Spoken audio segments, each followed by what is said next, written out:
시청자 여러분 안녕하십니까? 내일의 코인 권지영입니다. 24시간 동안 굴러가는 우리 크립토 시장, 내일의 코인과 오후장 함께 열어보시면서 내일에 대한 전략까지 세워보시죠.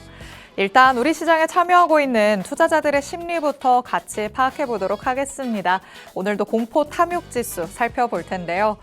그래도 조금씩 약간 거북이 같다라는 생각이 들기는 하지만 그 위로 점차적으로 오르는 모습은 확인되고 있죠. 두려운 구간 안에서 이제는 29포인트 가리키고 있습니다. 어제도 27까지 조금씩은 올라왔습니다라고 말씀드렸었는데 이제는 30포인트를 목전에 두고 있는 상황입니다. 시장에 한 차례 다시 한번 상승을 보였다 보니까 투심도 이를 조금 따라갔다라고 볼 수 있는데요. 그런데 여기에서 약간 아쉬운 점은 시장이 오름세를 보였다가 다시 밀리는 모습까지 포착이 되고 있다라는 점이 되겠습니다.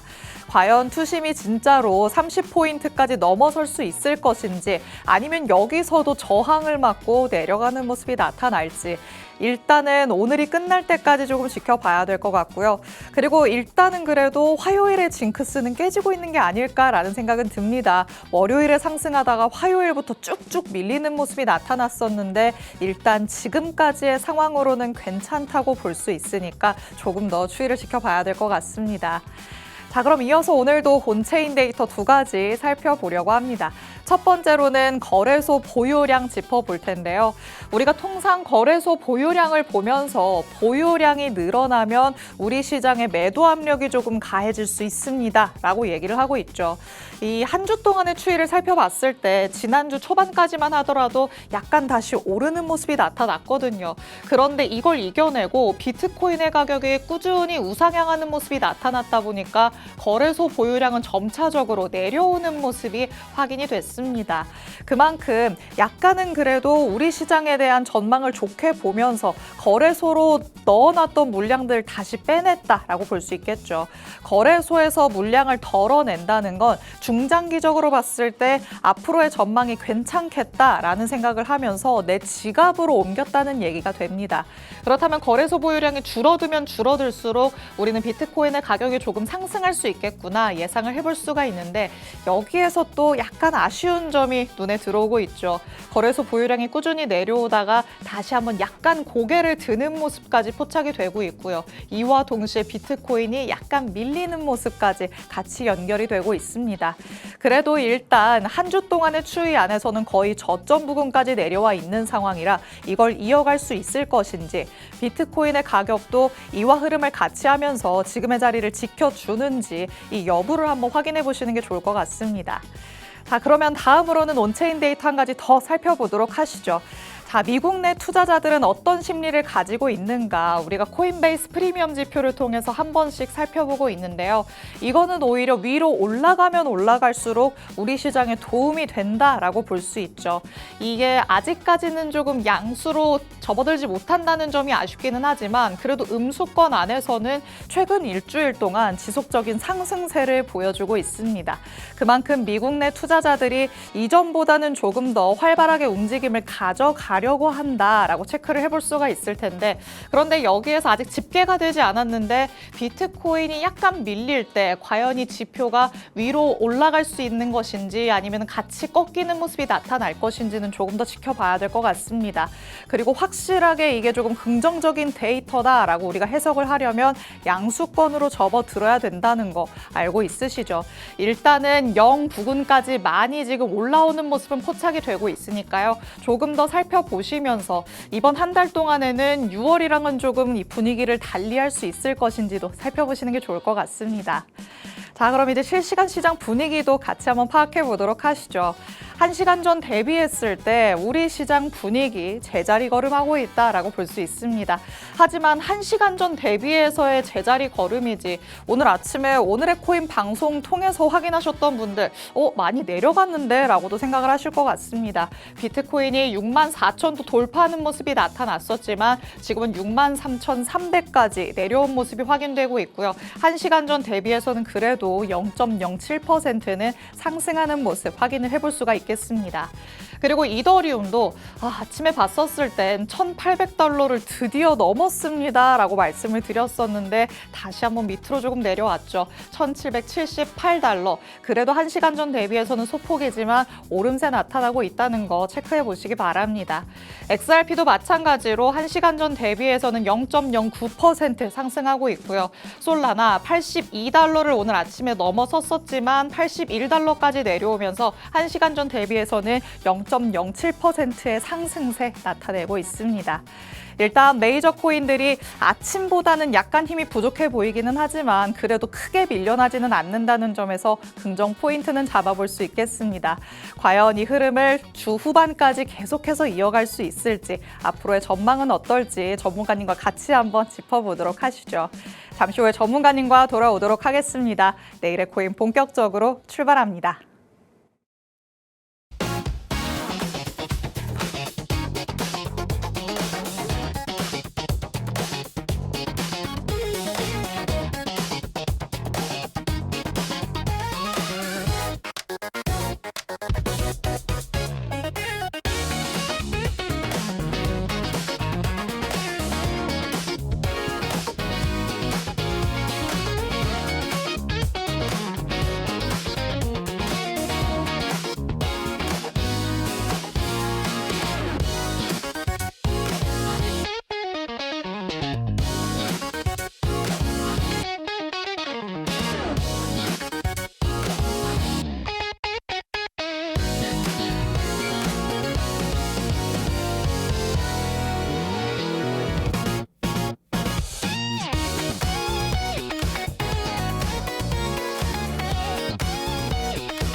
내일의 코인 문을 활짝 열어보도록 하겠습니다. 저희가 방송 시간 동안 다양한 투자 인사이트들 제공해드릴 예정이지만요. 저희 방송 시간 50분이 조금 부족하다 느끼시는 분들도 많으실 것 같습니다. 이런 분들 위해서 저희 방송 시간 아닐 때도 다양한 정보들 얻어가실 수 있게끔 정보방 마련해뒀습니다. 정보방에 들어오시면 저희 방송 끝난 직후부터 전문가님의 전략 24시간 동안 받아가실 수 있습니다. 지금 위로 올라갈지 밑으로 내려갈지 한 치 앞도 모르겠다라고 생각하시는 분들이라면 정보방 안으로 들어오셔서 전문가님의 실시간 대응 전략들 꼼꼼하게 살펴가 보시면 되겠습니다. 자, 그럼 오늘 저와 함께할 전문가님 이제 모셔보도록 하겠습니다. 오늘 정진영 전문가님과 함께합니다. 전문가님 어서 오세요. 네, 안녕하세요. 인사 부탁드릴게요. 네, 안녕하세요. 시그널드림의 이제 센터장으로 역임하고 있는 이제 리스크 관리자 정진영 전문가입니다. 일단 이번 주는 좀 장마가 시작된다라는 그런 이제 또 예보를 들었는데요. 많은 투자하시는 분께서도 지금 시장이 좀 어렵다라고 느끼시는 분들이 많을 거라고 생각을 합니다. 하지만 우리가 지금 바뀌고 있는 이런 생태계에서 적응만 잘 하신다면 충분히 이런 포트폴리오 구성도 잘 하시고 수익도 잘 나서 이 비 오는 날, 오히려 더운 날에 추운 지방으로 갈 수 있는 또 그 정도의 수익이 나지 않을까라고 조심스럽게 말씀드리고 싶고요. 일단 오늘은 이제 후반부에 굉장히 중요한 내용들이 있습니다. 그래서 처음 보시다가 좀 지루하다 해서 끄시는 것보다는 뒷 내용까지 좀 봐주시고 이 내용 토대로 해서 이제 투자에 많은 도움이 될 수 있었으면 좋겠습니다.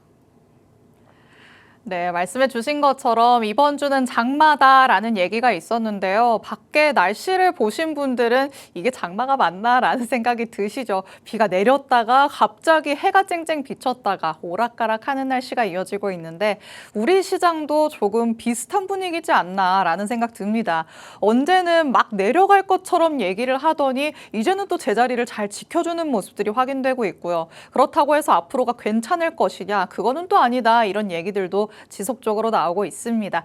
이럴 때 어느 장단에 내가 발을 맞춰봐야 될지 모르겠다, 조금 힘들다라는 생각 드신다면 오늘 저희 방송 통해서 다양한 힌트들 얻어가 보시면 되겠습니다. 그리고 전문가님이 뒷부분에 중요한 내용이 있다라고 얘기를 해주셨는데요.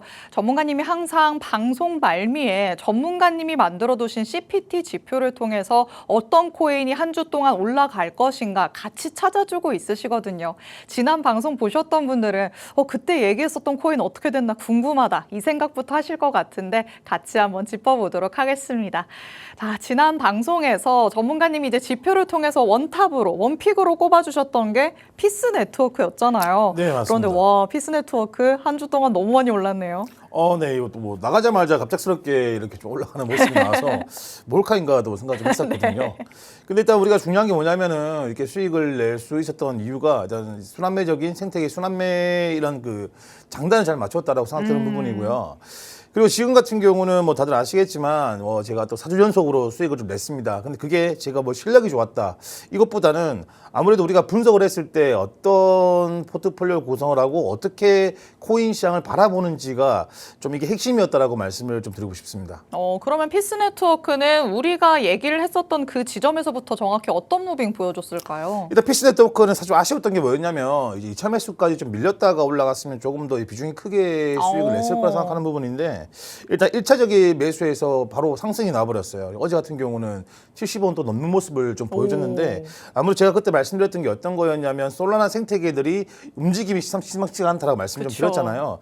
그러면서 피스 네트워크뿐만 아니고 이 솔라나 관련된 이런 생태계 코인들이 전부 다 우상향이 나갔습니다. 그리고 뭐 어떻게 보면 우여곡절이 좀 많긴 했는데 올랐다가 빠지고 하더라도 중요한 거는 이 생태계에 순환매가 오다 보니까 빠지더라도 이 지지선을 지켜주면서 상승이 나왔던 모습, 그래서 결국에는 21.8% 정도의 수익을 만들어냈습니다.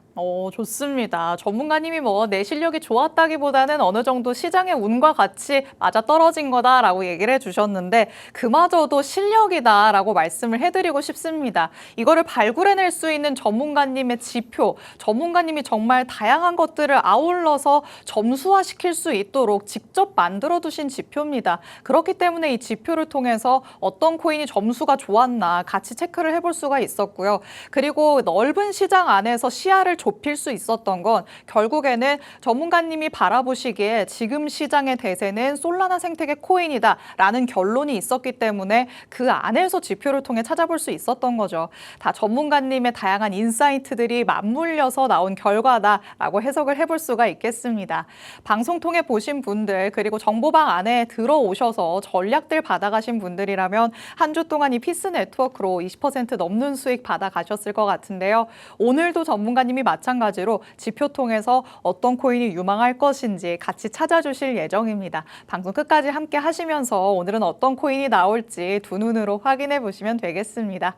자, 그럼 이제 시장 안으로 같이 한번 들어가 보도록 하시죠. 저희가 항상 짚어보고 있는 주상코 시간인데요. 주간 상승 코인 같이 탑5로 만나보도록 하겠습니다. 자, 이 안에 피스 네트워크가 사실 자리를 잡고 있잖아요. 이번에는 뭐 5손가락 안에 꼽는 코인을 전문가님이 뽑아냈다라고도 볼 수 있겠네요. 정말 그래서 기분이 좋고요. 기분 좋으신 거 맞죠? 월드컵에서 4강 정도 올라간 느낌이 좀 드는 편이고요. 그래요. 일단 지금 이 주상코 같은 경우는 제가 항상 말씀을 드리는 편이지만 이게 뭐 이런 코인들 좋기 때문에 더 올라갈 것이다라는 내용들이 아니고 우리가 이번 주에 올랐을 때 어떤 코인들이 올랐고 우리가 어떤 생태계들의 변화가 자금적 움직임이 나오는지를 보기 위해서 만든 내용들입니다. 네. 우리 투자하시는 분들 이 내용을 봤을 때 섹터라든지 이런 포인트를 보시는 게 가장 좀 중요하다고 말씀을 좀 드리고 싶고 이게 제가 좀 신기한 거를 하나 발견했는데 여기 보시면 아시겠지만 이 5가지 중에서 4가지가 이제 데이터 인프라 쪽 코인들이었어요. 그게 무슨 말이냐면 제가 지속적으로 이 방송에서 언급을 해드리는 게 우리가 생태계를 나눠서 접근을 해야 된다라고 말씀을 드리고 있는 부분인데 현재 우리가 지금 상승하고 있는 코인들 대부분 3단계입니다. 3단계는 이제 금융권, 뭐 RWA, 디파이가 2단계라고 치면은 그 밑에서 보완할 수 있는 3단계 코인들이 오르고 있어요. 그 중에는 뭐 데이터 인프라, 뭐 AI라든지 이런 코인들이 있고 또 제가 한 번 더 말씀드리고 싶은 거는 4단계 코인들도 움직일 때가 됐다. 지금 보시면 아시겠지만 대부분 이제 올랐다가 빠졌다가 지금 자리를 못 잡고 있는 모습도 나오고 있는 부분이에요. 그래서 우리가 좀 이렇게 생각을 합니다. 만약에 예전처럼 우리가 이 반감기라는 개념이랑 그리고 이제 이 코인이라는 투자에 대해서 많은 사람들이 익숙해져 있어요. 어차피 뭐 이런 코인들을 부자면 오른다 이런 개념을 가지신 분들은 저는 솔직히 좀 필패할 거라고 생각합니다. 2026년부터 이제 2027년도 앞으로도 마찬가지겠지만 이 크립토 시장은 굉장히 커질 거예요. 하지만 많은 변화가 올 겁니다. 여기 적용하시는 분들 그리고 분석하고 공부하시는 분들은 우리가 뭐 삼성이라든지 SK하이닉스가 많이 올라갔잖아요. 그렇죠. 네, 그만큼 이상으로 좋은 수익이 나지 않을까 좀 조심스럽게 말씀을 좀 드립니다. 좋습니다. 주상코 탑5를 통해서 일단 그들만의 공통점을 조금 찾아봤죠. 이번에는 너나 할 것 없이 인프라 섹터 안에서 상승이 일어났다라는 걸 이 5가지 코인을 통해 확인을 해볼 수가 있었습니다. 사실 방송 여태까지 쭉 지켜보신 분들은 인프라 섹터 이미 전문가님이 이거 중요하다라고 강조를 하셨었는데 라는 거 기억을 하실 텐데요. 전문가님이 이렇게나 시장을 조금 같이 내다보시면서 그 안에서의 전략을 면밀하게 세워주시는 분입니다. 계속해서 강조를 하시는 데에는 그만한 이유가 있는 거겠죠. 인프라 섹터 그리고 이와 더불어서 3단계, 4단계라고 지금 얘기를 해주고 있으신데 이거는 또 무슨 내용일까 궁금하시다면 정보방 안으로 들어오셔서 여러분이 놓치셨던 부분들 다 깔끔하게 정리가 되어 있으니까 이런 내용들까지 확인을 해보시면 좋을 것 같습니다. 자, 그럼 주상코로 만나봤었던 5가지 코인 실시간 차트 통해서 그 흐름적인 측면에서도 공통점이 있었는지 같이 한번 만나보도록 하겠습니다. 자, 첫 번째 코인부터 한번 볼까요? 첫 번째 코인 같은 경우는 타이코입니다. 뭐 올린 것만큼에 대한 이제 그 돌림이 나왔던 부분이잖아요. 사실 그러니까 어떤 말씀을 드리고 싶냐면 그런 생태계라는 섹터의 코인들 많습니다. 근데 그 중에서 분명히 살아남을 수 있는 코인들 존재할 거라 생각하는 부분이에요. 그럼 우리는 이제 앞으로 어떤 코인들을 매집을 하고 어떻게 우리가 쌓아가냐 되냐면 그런 코인을 찾아야 됩니다. 하지만 그런 코인들을 저도 모르고 저도 이제 모르기 때문에 지속적으로 우리가 이런 정보적인 부분이라든지 차트적인 부분을 보는 거란 말이에요. 타이거 같은 경우도 만약에 우리 투자하시는 분들께서 이 부분에 야, 이 코인 정말 좋다 올라가는 거 보니까 한 번 더 슈팅 나올 수 있겠다라고 해서 이쪽에 사신 분들은 또 물렸겠죠. 그쵸. 그래서 우리가 투자했을 때 순환매가 돌고 있다는 거. 그러니까 우리가 어느 자리에서 돗자리를 깔고 김밥을 먹을 수 있을까. 정말 우리가 좋은 자리에 깔면 김밥이 맛있게 느낄 수 있는 부분이고 만약에 반대로 말씀드려서 자리를 잘못 잡아버리면 그 김밥 맛있는 김밥이라도 정말 뱉고 싶을 정도로 그런 맛이 없음을 느낄 수 있다라고 말씀드리고 싶고요. 네. 일단 타이코라는 종목은 되돌림이 나왔고 두 번째 같은 경우는 블러입니다. 블러 같은 경우는 사실 데이터 인프라는 아니에요. 이게 NFT 관련 코인인데 제가 지금 뭐 당장적으로 미래 예측할 수 있는 건 아니지만 이 코인 역시도 저는 이제 이런 재료라고 부를게요. 재료가 없기 때문에 빠질 거라고 생각을 합니다. 나중에 뭐 다음 주에 한 번 더 제가 이걸 언급을 해서 정말 빠졌는지 한번 체크를 해보고요. 네. 세 번째는 이제 피스 네트워크입니다. 피스 네트워크 같은 경우에는 지금 눌린 자리가 나오더라도 다시 한 번 더 돌파가 나올 수 있는 구간이다라고 볼 수 있는 부분이고요.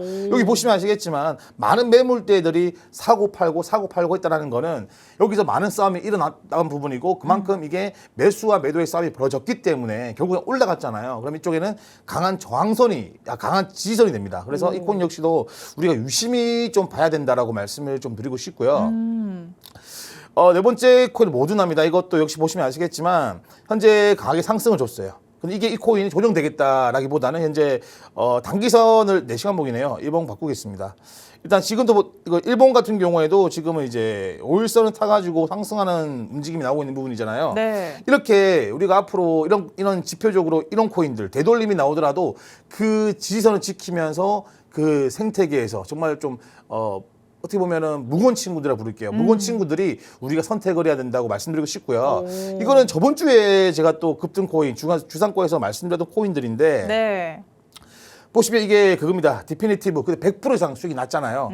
보시면 아시겠지만 이렇게 돌림이 나왔어요. 그렇네요. 네, 만약에 투자하시는 분들께서 아무 정보 없이 분석이 아니고 감으로 매수를 하셨더라면 야, 이거 여기까지 조정 줬으니까 한 번 더 올라가겠네라는 생각으로 들어가셨다가 어떻게 되셨냐면 바로 그냥 머리 잡고 헤드빙뱅 정도 이렇게 춤을 추는 그런 행동하지 않았을까 조심스럽게 생각을 하고 있습니다. 역시나 많이 올랐다고 해서 더 올라갈 힘을 다 가지고 있는 건 아니다라는 거를 차트의 흐름 통해서 살펴볼 수 있었습니다. 일단 5가지의 코인이 지난 한 주 동안에 강하게 올라갔던 건 맞죠. 그런데 거기에서부터 이미 빠르게 되돌림이 나온 타이코 같은 경우도 있고요. 아직까지도 약간의 눌림이 나오기는 했지만 지켜줘야 될 선은 정확하게 지키고 있는 모습을 보여주는 코인도 있습니다. 이렇게 무언가의 그 다음의 흐름이 뒷받침이 된다면 다시 한번 노려봄직하다라고 의견을 덧붙여 주셨으니까 피스 네트워크 그리고 모나드 같은 경우에는 조금 더 추이를 지켜보시는 것도 여러분에게 도움이 될 것 같습니다. 하지만 한번 한번 올랐던 건 이미 조금 열차가 한번 떠나갔다라고 볼 수 있는 거니까요. 지나간 코인에 너무 연연하지 마시고 앞으로 오를 수 있는 코인이 뭐가 있을까 여기에 조금 더 집중을 해보시는 게 좋을 것 같습니다. 자, 이렇게 주상코 탑5 만나봤습니다. 그럼 이제 시장 전체에 대한 방향성 같이 한번 짚어보도록 하시죠. 비트코인 얘기를 조금 나눠봐야 될 것 같은데 마이클 세일러가 다시 한번 비트코인을 매도하고 나섰습니다. 그래도 처음에 매도를 했을 때는 시장의 충격이 조금 많이 왔었는데 이번에는 처음이 아니라서 그런지 그렇게까지 영향력이 크지는 않았던 것 같아요. 네, 맞습니다. 저도 그 이야기를 하기 위해서 이 자료를 두고 왔던 부분이고요. 일단 처음에 마이클 세일러가 이렇게 그 비트코인 매도가 나왔을 때는 시장에서는 혹시 이 친구 물량 다 던지는 거 아닌가라는 그러니까요. 그런 너무 많이 위험. 가지고 있잖아요. 네, 맞습니다. 그렇게 느꼈고 지금 이제 뭐 마이클 세일러가 비트코인을 계속 보유하겠다 하더라도 사실 우리가 현실적인 부분에서 그게 불가능한 부분이에요. 지금은 이제 뭐 나스닥 기술주들도 많이 빠지고 있는 부분이고 우리 국내 주식 같은 경우에도 대부분 반도체들이 좀 조정이 나오고 있는 부분이잖아요. 네. 그렇기 때문에 이런 마이클 셀러 입장에서도 사실 당장적 우선주 배당급 지급이라든지 달러 이자 비용 상환이라든지 뭐 달러 유동성 확보라든지 이런 변수적인 부분 존재합니다.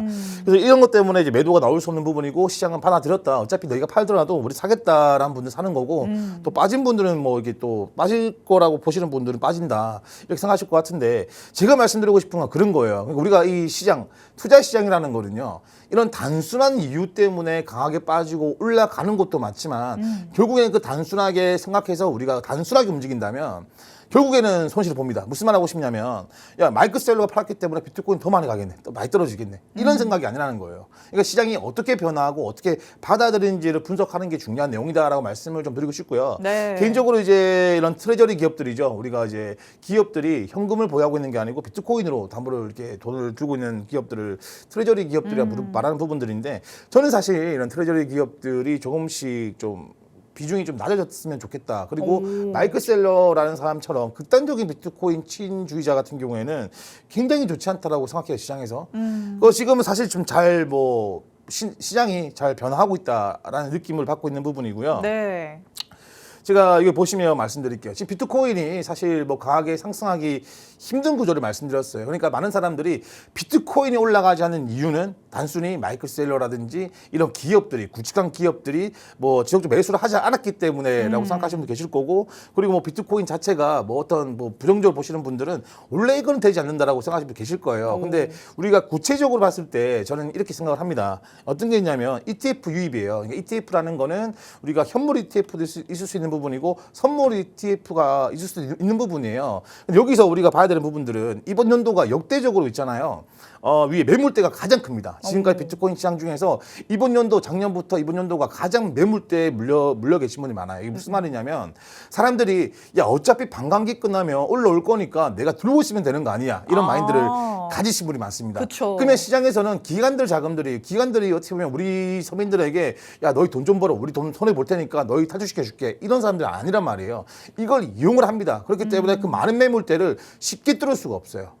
그래서 우리가 ETF 유입과 이 뭐 나가는 거 유입이 들어왔다가 나갔다라는 거에 대해서도 우리가 크게 연연할 필요는 없습니다.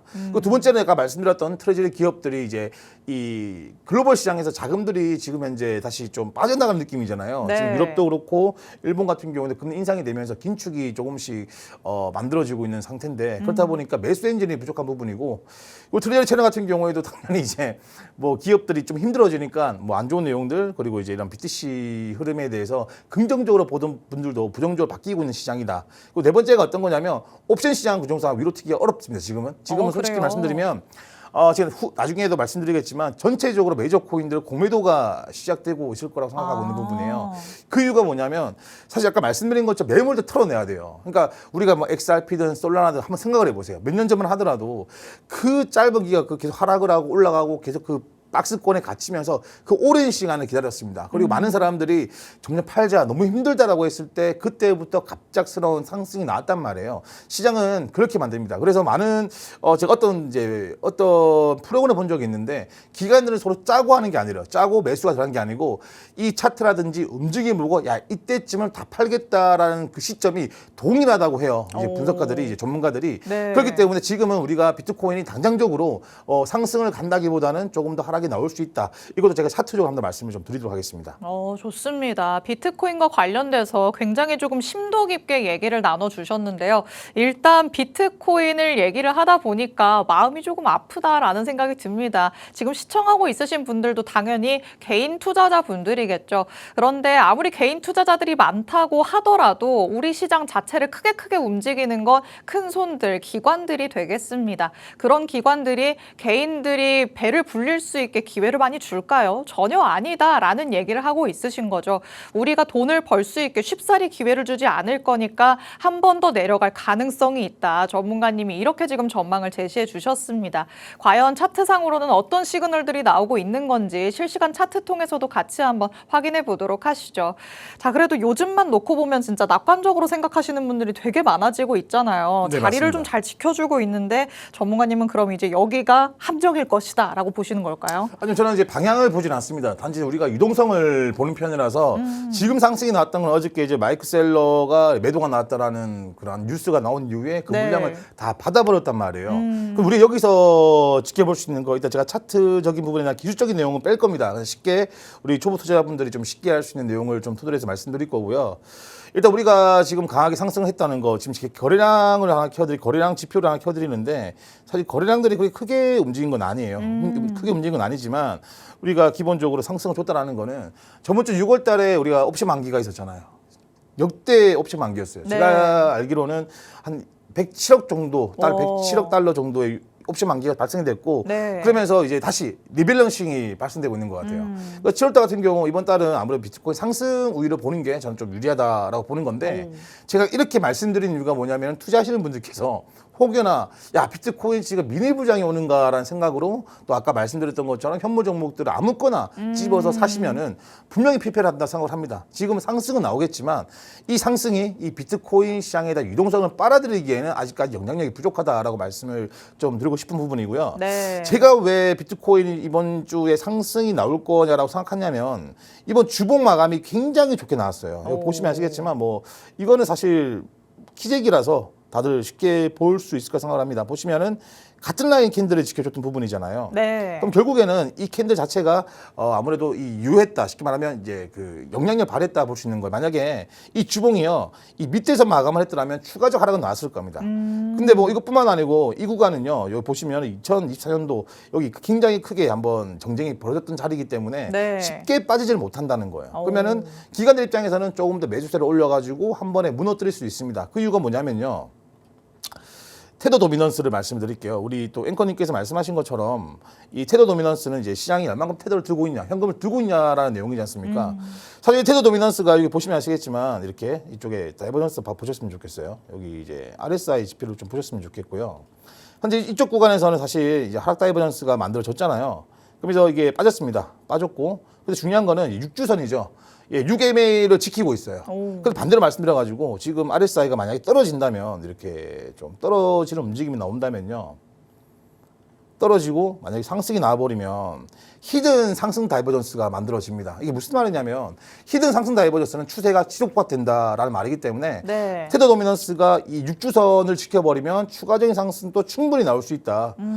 제가 보는 거는 이제 9.4에서 한 10%까지 가지 않을까라고 생각합니다. 10%까지 상승이 나온다면 저 비트코인이 한 51K 부분까지는 하락이 나오지 않을까라고 생각하는 부분이에요. 그 뭐 제가 빠진다라고 말씀드린 건 아니고 우리가 투자 참여자분들은 상승이 나오더라도 하락이 나오더라도 자기만의 포트폴리오를 가지고 있어야 됩니다. 그것도 말씀드린 부분이고요. 지금은 제가 뭐 이번 주 같은 경우는 비트코인이 제가 보는 거 기준은 67K까지 한 번 더 상승이 나올 거라고 보고 있기 때문에 네. 현재 뭐 비트코인 도미넌스도 생각보다 비트코인의 매수세가 약해지고 있는 부분이고 뭐 쉽게 설명드리면 인기도가 많이 떨어졌다라고 말씀을 드리고 싶은 부분인데 그래서 지금 이번 주는 좀 현물 종목들을 좀 공격적으로 매수해도 되지 않을까라고 생각하고 있습니다. 좋습니다. 아니, 아까는 우리한테 기회 안 줄 거라더니 상승을 한다고 하네 라고 생각하시는 분들이 있으실 것 같은데요. 아까 말씀드렸던 건 정말 큰 틀에서 봤을 때 흐름을 전문가님이 짚어주셨던 겁니다. 일단 올 한 해 동안 다시 한번 저점을 경신하러 갈 것이다 라는 얘기들 나오고 있는 상황이죠. 그런 상황에 대비했을 때 한 차례 내려갈 가능성 열어둬야 된다라는 걸 다시 한번 강조를 해주셨던 거고, 이번 한 주 동안의 단기적인 전망을 보자면 그래도 조금 괜찮을 수 있겠다. 67K까지는 올라갈 가능성이 있다라고 얘기를 하십니다. 하지만 테더 도미넌스가 아직까지도 자리를 잘 지키고 있는 모습이 확인되죠. 이게 더 치고 올라가는 모습이 나타난다면 우리 시장에는 그때는 정말 반대의 흐름 나타날 수 있는 거니까요. 테더 도미넌스의 흐름도 조금 예의주시 해보시기 바랍니다. 자, 그럼 마지막으로 XRP 내용도 같이 짚어보려고 합니다. 자, 그래도 이 XRP는 사실 ETF의 흐름으로만 놓고 봤을 때는 가장 지금 긍정적인 흐름들 가져오고 있잖아요. 네, 맞습니다. 그럼 XRP는 어디에 조금 초점을 두고 보는 게 좋을까요? 근데 이거 뭐 제가 분석한 내용을 말씀을 드리자면 제가 정답은 아니에요. 하지만 XRP 같은 경우는 지금 굉장히 많은 이런 ETF 유입이 되고 있습니다. 근데 우리 생각을 해보면요. 사실 비트코인 같은 경우도 분명 앵커님 또 이제 매일 방송을 하시기 때문에 아실 거예요. 뭐 비트코인도 그렇고 이더리움도 사실 대규모 ETF 유입이 됐습니다. 네. 결국에는 빠졌잖아요. 저는 사실 XRP가 지금 대규모 공매도 준비를 하고 있지 않을까라는 생각을 그래요? 하고 있는 부분이에요. 그래서 우리가 이것도 다 차트적으로 말씀을 좀 드릴게요. 차트를 좀 키겠습니다. 네, 좋습니다. 자, XRP도 여태까지는 조금 긍정적인 흐름이 ETF를 통해서는 나왔었는데 지금은 약간 경각심을 가져야 될 때다. 전문가님이 이런 얘기를 해주고 있으십니다. 그러면 차트에서도 무언가의 시그널, 우리가 포착하지 못한 무언가가 나오고 있을까요? 저는 사실 좀 굉장히 단순한 사람이에요. 그래서 참고로 이제 굉장히 단순하게 시장을 바라봤을 때 굉장히 좋은 효과가 나왔습니다. 정말 간단히 말씀드릴게요. XRP가 그때 말씀드렸지만 이쪽에서 변곡점 부분에서 증폭을 했잖아요. 딱 보더라도 거의 90도에 가까운 상승을 줬습니다. 그리고 이쪽 라인이 깨졌기 때문에 이쪽이 아마 텅 비어 있을 거란 말이에요. 그럼 이쪽 물량을 받아줄 물량들이 별로 없을 거다라고 보는 편이에요. 네. 그러면은 다시 만들어지겠죠. 여기까지 하락을 한 다음에 다시 올리면서 그때는 차고 매볼 때가 많기 때문에 차곡 모아가겠죠. 그러니까 지금은 제가 봤을 때는 뭐 100% 제가 장담을 하는 건 아닌데 이 부분입니다. 이게 우리 국내 거래소 기준 가격을 두고 왔는데 800원까지 빠지지 않을까 이렇게 아하. 말씀을 드립니다. 그래서 그 구간까지는 좀 대규모 공매도가 좀 발생되지 않을까라고 생각하고 있습니다. XRP의 차트 흐름을 조금 넓은 시야에서 봐주셨습니다. 그 이전으로 돌아가 본다면 갑자기 치고 올라갔던 그 구간이 눈에 확 띄죠. 이때 너무 급하게 올라갔기 때문에 내려올 때도 여기를 채우러 내려올 가능성이 열려 있다는 건 차트를 조금 많이 보신 분들은 다들 아실 것 같습니다. 지금 밑으로 내려가는 그 상황 안에서 물량을 받아줄 만한 무언가의 손이 없다라고 얘기를 하시니까 800원까지는 내려가지 않았으면 좋겠는데 라는 생각이 들기는 하지만 전문가님이 이 정도로 말씀하실 만큼 내려갈 가능성이 충분히 열려 있다는 점 인지를 하시면서 향후 대응 전략들은 정보방 안에서 체크를 해 가보시면 좋을 것 같습니다. 자, 이렇게 오늘은 주상코도 만나봤고요. 비트코인 그리고 XRP를 통해서 앞으로의 긍정적인 전망과 약간은 경각심을 가져야 되는 부분까지 살펴봤습니다. 그럼 이제 알트단에서는 어떤 전략을 세워봐야 될까 더 고민이 깊어지실 것 같은데 저희가 잠시 후에 돌아와서 전문가님의 지표와 함께 찾아보도록 하겠습니다. 잠시 후에 만나보시죠.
내일의 코인과 함께하고 계십니다.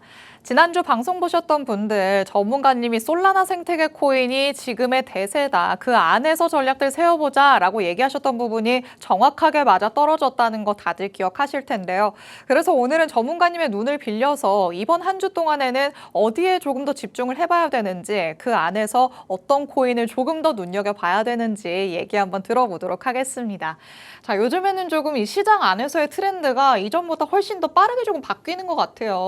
굉장히 빠르게 움직이고 그렇죠. 있습니다. 이번 주는 그러면 어떤 걸 좀 살펴보는 게 좋을까요? 일단 이번 주 같은 경우는 제가 브릿지 쪽입니다. 일단 지금 보시면 아시겠지만 이 RW 디파이 꾸준하게 지금 기관들이 들어오고 있는 부분이잖아요.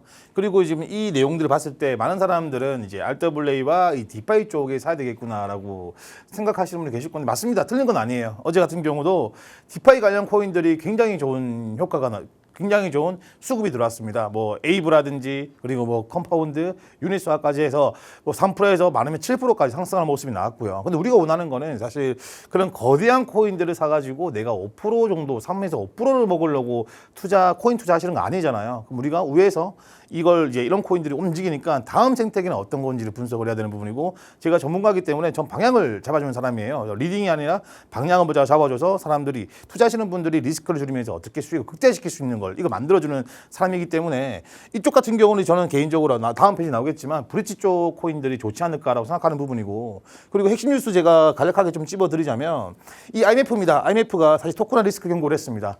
이것만 보시면 아시겠지만 많은 사람들이 어떻게 생각을 할 것 같냐면 야, 뭐 IMF에서 토큰화 리스크를 말하니까 좋지 않은 내용이구나라고 생각하시는 분 많을 거라고 생각을 해요. 전 반대로 말씀드릴게요. 사실 이거는 암호화폐의 굉장히 긍정적인 부분이라고 생각을 합니다. 왜냐하면 이 IMF가 실제적으로 이 코인 시장을 받아들였다라 보시면 됩니다. 이제 이거는 글로벌 금융기업, 금융계에서도 이 크립토 시장을 받아들였다라고 볼 수 있는 부분이고요. 그렇기 때문에 앞으로 이 크립토 시장이 굉장히 빠르게 성장을 하다 보니까 이런 스마트 컨트랙트와 플랫폼은 결과적으로 레거시 시스템, 금융은행들을 위협받을 수가 있다. 그러니까 너희가 너무 빨리 가지 말고 좀 천천히 가라. 그래야지만 좀 이게 좀 정상적으로 운영되지 않겠냐 이렇게 보시면 될 것 같고요. 두 번째 같은 경우는 이제 솔라나 민코인 관심 급증이 나는 거는 이제 투기하는 사람들. 그러니까 뭐 단기적으로 뭔가 큰 돈 벌고 싶어하는 사람들, 투기성 세력들이 움직이고 있다 보시면 되세요. 참고로 제가 항상 말씀드리지만 뭐 솔라나든지 수이 같은 경우에는 이 생태계들은요, 이 급등락, 그러니까 강하게 올라가고 강하게 빠지는 그런 생태계들입니다. 근데 그런 생태계에다가 관심이 급증되고 있다는 거는 이 시장이 별로 안 좋아 보이지만 그래도 이런 비트코인과 이 메이저 코인들 입장에서는 안 좋아 보이지만 그 안에 있던 알트코인들에게는 굉장히 많은 관심을 가지고 있다. 이렇게 보시면 될 것 같습니다. 자, 다음 페이지로 제가 넘길게요. 자, 비트코인 수익 약화 같은 경우 이거 지금 많은 또 경작자분들 그리고 뭐 많은 기업들이 말하고 있습니다. 일단 시티은행 같은 경우는 비트코인 ETF 수급 약화 우려가 하고 있는 부분이고 새 총매가 없으면 비트코인 상승 제한 될 것이다. 저는 총매를 새롭게 만들어지는 생태계 코인들 그러니까 금융권이죠. RWA, 디파이 코인들이 이런 미국에 새롭게 만들어가는 이런 레거시 시스템이 바뀌고 있는 부분이잖아요. 이런 시스템을 어떻게 적용을 하고 어떻게 파급적인 힘을 보여주는지 이거를 말하는 것 같고 마이클 셀러는 아시겠지만 이 비트코인 또 우호주의자이기 때문에 이것만 보시더라도 우리 마이클 셀러 같은 경우도 시장 자금이 성장 테마로 회전 중이다라고 말하고 있는 부분입니다. 제가 이렇게 여러 가지 아서이스, 뭐 판테라 캐피털, 뭐 SVB, 리처티 이렇게 나오는 내용도 보시면은 대부분 새롭게 만들어진 생태계에 주목을 하고 있다라고 보시면 됩니다. 근데 정작 우리 국내 투자자분들께서는 이런 바뀌고 있는 생태계보다는 아직도 뭐 이렇게 고정 코인들, 예전부터 있었던 코인들 위주로 이렇게 또 큰 급등을 바라시는 분들이 많다라고 생각하는 부분입니다. 우리가 사실 좀 생각을 해야 되는 부분들, 앞으로의 비트코인 방향성은 예전과는 달라질 거라고 말씀을 드리고 싶어요. 그 이유가 뭐냐면은 제 생각이 아니고 이 글로벌 시장 자체가 아까 우리 앵커님이 말씀하신 것처럼 빠르게 흘러가고 있는 부분이고 빠르게 변화하고 있습니다. 그래서 혹시나 크립토 시장에 또 새롭게 투자하시거나 투자하고 계신 분이라고 생각하신다면 한 번 정도는 정진영 전문가라는 사람이 이렇게 말하는데 나도 한번 알아볼까라는 생각으로 이런 생태계적인 부분을 한번 알아보셨으면 좋겠다라고 해서 이 내용을 좀 들고 왔던 부분이고요. 자, 이겁니다. 이거는 제가 계속적으로 지금 자료를 들고 있어요. 이거는 뭐 사실 뭐 만들어진 건 아닙니다. 이게 무슨 뭐 교훈 같은 건 아니고요. 제가 생각을 하고 제가 이 크립토 시장에 공부를 하면서 사실 좀 이렇게 좀 생각을 하게 됐던 부분입니다. 일단 비트코인 같은 경우는 사실 이제 2018년 정도의 나이가 있어요. 18년 정도 비트코인이 나온 지가 18년 정도 되었고요. 그 밑에는 이제 이더리움과 솔라나 수익 생태계 이렇게 만들어지고 있습니다. XRP는 단독 생태계입니다. XRP는 혼자서 다 해먹는 놈이에요. 이렇게 보시면 될 것 같고, 이 비트코인이 만들어지고 그 다음에 만들어진 것들이 이런 생태계들입니다. 사실 1단계, 2단계 투자하신 분들은 굉장히 대단하신 분이죠. 저는 솔직히 못했을 것 같아요. 비트코인이 사실 뭐 번지 사기다, 안 좋은 말도 많고 바로 급등이 간 게 아니고 떨어졌다가 올라가고 수많은 그런 역경을 이겨내고 가지고 계신 분들은 사실 뭐 인생 졸업했다 이런 분도 많이 들었습니다. 2단계도 마찬가지예요. 이것도 끈기 있게 가졌던 분들 많은 돈을 버셨을 거라 생각을 합니다. 하지만 이게 문제였어요. 이 1단계와 2단계 역할 때문에 아직도 많은 사람들은 부장이 오면은 상승이 나오고 내가 가지고 있던 종목들은 탈출이 가능하다라는 생각을 가지신 분들이 많을 거라 생각하는 부분이고요. 저는 이번 연도 앞으로는 그렇지 않을 거다라고 생각하는 사람 중 한 명입니다. 뭐 누가 맞는지는 차후 시간이 지나면 알 수 있는 부분이고요. 자, 제가 이제 핵심적으로 말씀드리고 싶은 게 어떤 거였냐면 바로 3단계, 4단계입니다. 저는 개인적으로 지금 3단계가 만들어지고 있을 거라고 생각을 해요. 왜 그렇게 생각을 하냐면 수급이 그래요. 최근에 뭐 우리 앵커님도 아까 뭐 방송을 하시면서 말씀 많이 하셨겠지만 EI 생태계 많이 움직였습니다. 굉장히 좋은 움직임 나왔고요. 지금 같은 경우는 데이터 인프라 쪽으로 또 많은 움직임이 나오고 있습니다. 중요한 게 뭐냐면 죽었던 차트들이요. 다시 살아나고 있다는 거예요. 다시 활기를 띠고 뭐 변동성을 만들고 있다라고 보시면 될 것 같고, 제가 이제 2026년 말부터 2027년도에 관심을 가지고 있는 생태계가 바로 4단계 생태계입니다. 그 중에서도 물론 이더리움 생태계 코인도 좋겠지만 조금 더 자극적이고 조금 더 큰 폭의 수익을 내기 위한 코인으로는 솔라나 생태계, 수익 생태계를 보고 있어요. 신도시 같은 친구들이잖아요. 그래서 일단 지금 4단계 생태계를 제가 유심히 보고 있는 부분이고, 하지만 지금은 이런 생태계들이 뭔가 만들어진다, 지금부터 매집을 해야 된다라는 생각을 하지 않습니다. 지금은 순환매가 돌고 있는 부분이라서 우리 투자하시는 분 입장에서는 순환매적으로 접근을 하시면 된다라고 말씀을 드리고 싶어요. 항상 시장을 따라가야지만, 내가 어떤 뭐 능력이 좋더라도 시장을 따라가야지만 내가 돈을 벌 수 있고 리스크를 줄일 수 있단 말이에요. 오늘 제가 3가지 종목을 들고 왔는데 이 3가지 종목이 어떤 거냐면 바로 브릿지 코인들입니다. 이 브릿지 코인 3가지를 제가 이제 들고 왔고요. 이 3가지 코인을 또 이제 CPT 지표와 함께 같이 이렇게 보일 수 있도록 한번 제가 준비를 좀 하겠습니다. 네, 오늘도 전문가님 통해서 지금 우리 시장의 생태계가 어떻게 변화하고 있는지, 어떻게 확장되어 가고 있는지 조금 얘기를 자세하게 들어봤습니다.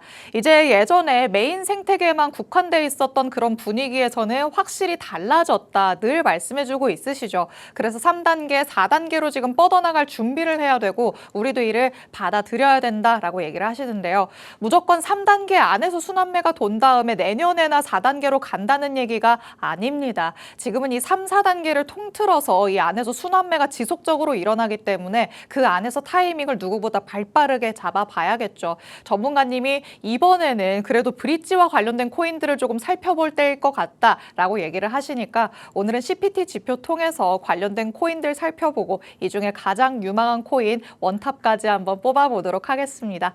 자, 그럼 CPT 지표와 함께 전문가님의 유망 코인 같이 한번 찾아서 떠나보도록 하시죠. 자, 전문가님 준비되셨을까요? 준비 다 됐습니다. 네, 어떻게 찾아보면 좋을까요? 일단 제가 세 가지를 들고 왔기 때문에 제가 앞전에는 너무 많은 코인들을 들고 오다 맞아요. 보니까 시간이 또 촉박을 해서 제가 설명드릴 때 저도 뭐라고 하는지 모르겠더라고요. 그래서 세 가지로 제가 먼저 준비를 해서 들고 왔고요. 일단 첫 번째로 보는 거는 사실 제가 좀 굉장히 추후적으로 비트코인이 저점을 찍고 반등을 줄 때 한번 매집을 할까도 생각을 했던 코인입니다. 근데 생각보다 지금 수급이 별로 없는 상태지만 차트가 죽었다라고 볼 수 있는 건 아니에요. 근데 이 코인은 브릿지 코인 중에서도 뭐 굉장히 좀 좋은 수익을 만들었고 저도 이제 이런 박스경제 TV 나와서 이렇게 이 코인을 설명했을 때 좋은 성과를 만들어줬던 친구입니다. 이 코인은 엑셀라라는 코인이고요. 지금 이제 CPT 점수를 보시면 아시겠지만 72점입니다. 하지만 아직까지 여기 보시면은 5일선에 있어요. 5일선에 있는 부분이고 사실 위치는 나쁘지 않습니다. 뭐 리스크를 줄여주는 구간, 쉽게 말하면 여기서 더 빠질 수도 있겠지만 그래도 제가 생각했을 때는 많이 빠지기는 좀 이제 좀 많이 완화된 상태가 아닐까라고 생각하는 부분이지만 좀 거래량이 별로 없어요. 거래량이 별로 안 붙고 있습니다. 지속적으로 지금 거의 한 2주 정도 거래량이 없는 부분이고 사실 우리가 돈을 벌려고 단기로 수익을 내기 위해 들어가는 코인인데 이 코인 같은 경우는 좀 72점, 점수가 괜찮긴 하지만 지금 거래량 보시면 아시겠지만 0.12입니다. 안 보실지 모르겠지만 제가 읽어드릴게요. 0.12 정도, 그 거래량 굉장히 작습니다. 대부분 제가 단기적으로 수익 나는 종목들은 0.8배 정도에서 종목을 많이 들었어요. 그런 코인들이 이제 매수세가 붙고 그 단기 이평선 돌파를 하면서 거래량이 붙고 좋은 수익을 만들어줬단 말이에요. 그래서 엑셀라라는 코인은 우리가 이제 즐겨찾기 한 번씩 보는 종목, 그러니까 거래량이 붙었을 때 들어가야 되기 때문에 일단 한 번씩 이렇게 보는 종목으로 한번 생각을 해보시고요. 일단 패스하고 일단 이거는 웜홀입니다. 웜홀 또한 저는 굉장히 좋게 생각을 하고 있어요. 사실 이거는 제가 지속적으로 분석을 좀 하고 있는 코인입니다. 지금 제가 뭐 이걸 제가 어저께 좀 보다가 분석을 한 코인인 것 같은데 오물 같은 경우에 지금 68점이래요. 근데 방향이 회복 시도입니다. 그리고 여기 보시면 아시겠지만 지금 5일선에서 지금 21선 단기 크로스 구간이 나왔어요. 그러니까 쉽게 말하면 골든 크로스 구간이 나왔기 때문에 우리가 손익비를 따졌을 때도 나쁘지 않아 보입니다. 우리가 만약 이 코인을 지금 내가 2차 분할 매수로 해서 들어간다면요. 일단 지금부터 우리가 만약에 지금 이쪽 꼬리 단 부분이죠. 이 부분에 내가 손절하겠다라고 하면은 11% 마이너스, 2차 진입까지 해버리면 한 8% 정도, 7에서 8% 정도의 마이너스가 될 수 있는 부분이고 지금 확대를 좀 할게요. 네, 이렇게 좀 나올 수 있는 부분이고 만약에 우리가 평균 잡아서 이게 우상향 상승이 나온다면 우리가 그래도 한 이 정도까지만 가더라도 한 20% 정도 수익이 나겠네요. 그럼 우리 손익비가 생각보다 좋죠. 손절가 대비해서 수익을 낼 수 있는 구간이 많죠. 그리고 현재는 지금 골든 크로스 구간이 만들어졌고 지금 이제 또 5일선을 지키고 있는 부분입니다. 제가 항상 말씀드리지만 5일선 부근 단기 평선을 지켜주는 코인들의 거래량이 붙으면 추가적인 상승이 나올 수 있다라고 말씀을 좀 드렸습니다. 근데 아쉽게도 거래량이 또 이거 0.13배입니다. 보시면 아시겠지만 하지만 이 코인 같은 경우는 어떤 생태계입니까? 솔라나 생태계예요. 그렇기 때문에 한번 저는 이 코인이 지금 RSI 같은 경우도 이제 한 49 부근을 지켜주고 있는 모습이고 거래량이 지금 일시적인 감소가 나오긴 했지만 솔라나 생태계 특성상 한 번도 그 강한 매수세가 들어오지 않을까라고 생각을 합니다. 일단 웜홀 같은 경우는 일단은 먼저 우선순위로 제가 잡겠습니다. 자, 마지막은 레이어 제로입니다. 사실 레이어 제로라는 종목을 제가 또 보고 있었어요. 오늘 방송에 이렇게 나갔을 때 레이어 제로라는 코인을 나갈까라고 생각을 했었는데 왜냐하면 레이어 제로가 생각보다 거래량이 잘 붙습니다.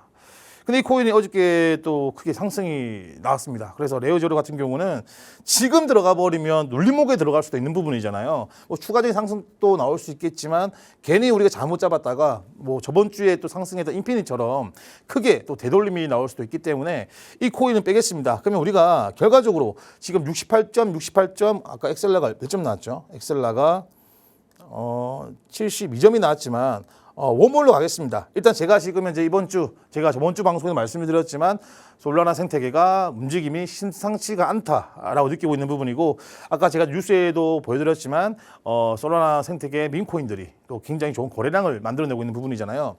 그 웜홀로 제가 진입을 하겠습니다. 웜홀 같은 경우 일단 지표를 다 끌게요. 이제 다 끄고 우리 투자하시는 분들 또 이렇게 전문가님 말했다고 해서 풀 비중으로 매수하지 마시고요. 특히 현물 같은 경우는 절대 풀 비중으로 들어가시면 안 됩니다. 특히 저시총 코인들은 혹여나 더 그래요. 우리가 뭐 저점이다, 바닥이다, 뭐 고점이다, 뭐 이제 뭐 하늘 뚫는다 이렇게 뭔가 정해놓고 하지 말고 내가 포트폴리오를 꼭 정하셔야 됩니다. 뭐 기관들도 리밸런싱이라고 해서 이번 7월 달에 그런 포트폴리오 대격변이 나는 날이지 않습니까? 그래서 이것 또한 내가 100% 비중보다는 제가 뭐 그리기보다는 간단히 말씀드릴게요. 일단 52원 부근 52원 부근에서 한번 좀 확대를 시키겠습니다. 일단 52원 부근에서 일단 한번 1차 매수가 들어가는 게 좋아 보이고요. 두 번째 매수 같은 경우는 이제 한 50원 부근 네, 들어가셨으면 좋겠습니다. 그 익절가 같은 경우에는 일단 한 15원까지 보시면 좋을 것 같다라고 말씀드리면서 오늘 준비한 내용 여기까지 말씀드리고 다음 주에 뵙도록 하겠습니다. 네, 오늘도 전문가님의 CPT 지표 통해서 원픽코인 만나봤습니다. 오늘은 웜홀 살펴봐 주셨는데요. 이평선간의 단기 골든크로스까지 나타났고 솔라나 생태계의 코인이기도 하니까 유망해 보인다라고 하십니다. 자세한 향후 대응 전략들 정보 방안에서 제공해드리고 있으니까요. 지금 바로 들어와 주시기 바랍니다. 오늘 저희가 준비한 내용은 여기까지입니다. 본 방송에서 제공해드리는 정보는 투자 판단에 대한 조언일 뿐 해당 자산의 가치 또는 상승 하락을 보장하진 않는다는 점 유의해 주시기 바랍니다. 저희는 내일 다시 찾아오겠습니다. 시청해주신 여러분 고맙습니다.